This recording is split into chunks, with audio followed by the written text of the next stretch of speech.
Welcome to DWBI Adda channel. Please subscribe for latest training videos. Hello everyone, welcome back to the playlist on computer vision.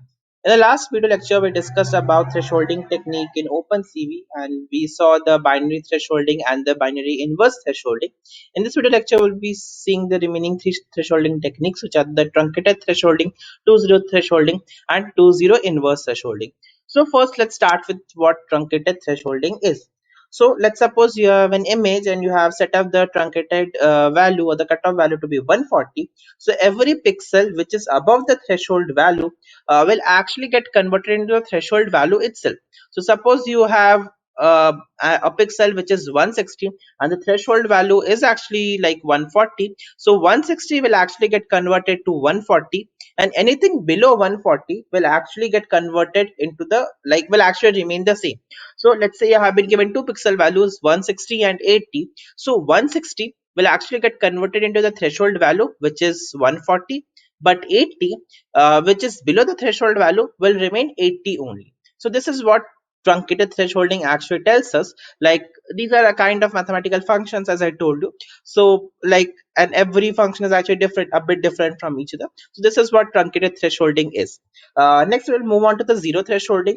So theoretically speaking, in zero thresholding, again, everything above the cutoff value, everything above the cutoff value will remain the same value as itself, and everything below the cutoff value will actually remain zero. So let's suppose the cutoff value is 140. So everything above the cutoff value, let's say there is a pixel 160, so 160 will remain 160, whereas anything below 140, let's say it's 80, will actually become zero. So this is what zero thresholding is. And inverted zero thresholding is actually the inverse. Like, everything above the cutoff value is zero and everything below the threshold value is actually the source pixels itself.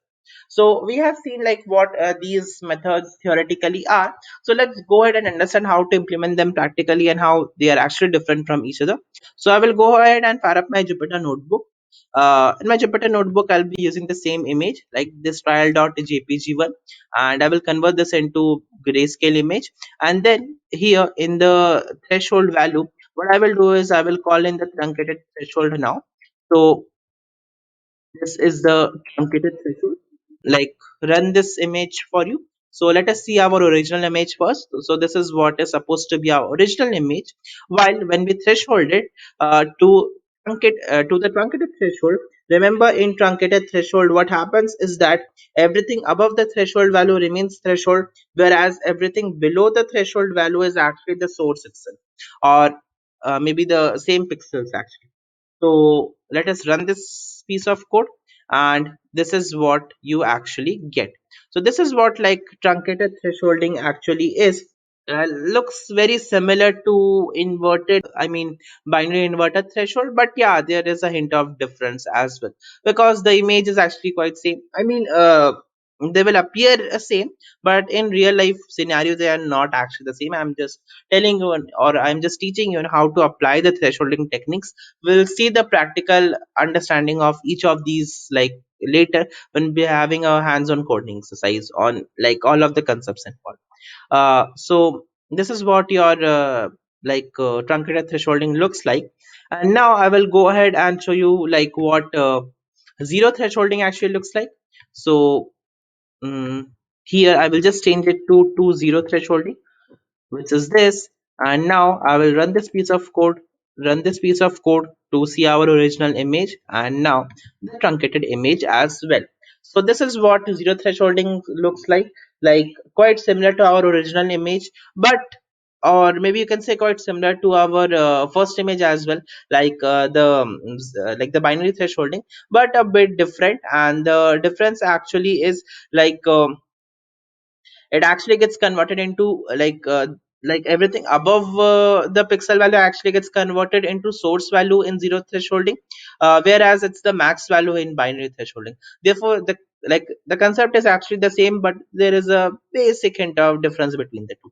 So this is how our 2-0 thresholding technique looks like. And now I will go ahead and run the 2-0 inverse thresholding technique for you.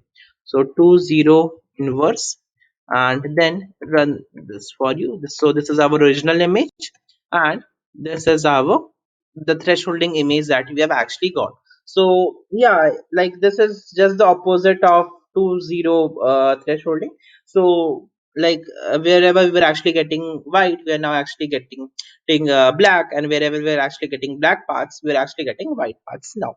So actually not the black or white parts, but basically the source and zero, that is a complete source, not the black one, and white actually. So like uh, like this is actually, like I told you, this is the inverse of zero transformation. So or zero thresholding. So zero, like inverted zero thresholding, everything above the cutoff point actually means zero, which is black. So black is actually coming as black, but everything below the threshold point is actually the source. Like, so it's not complete white, but a hint of white actually. So like the source value, actually the source pixels actually. So this is what your zero inverse thresholding actually looks like. uh, I know sounds a bit confusing at this point of time, because like there are a lot of thresholding techniques and we don't know which one to apply it and how they are actually different in different scenarios. But don't worry, we'll be having a look at a practical example to actually clear this concept. I hope you have also revised some of the previous concepts of OpenSaver, because as we go ahead, the concepts will actually become like a bit challenging, and you need to have a knowledge of the previous concepts as well. Nevertheless, I hope you enjoyed this tutorial and you learned something interesting and important from it. Till then, stay tuned and enjoy the next video. Thank you.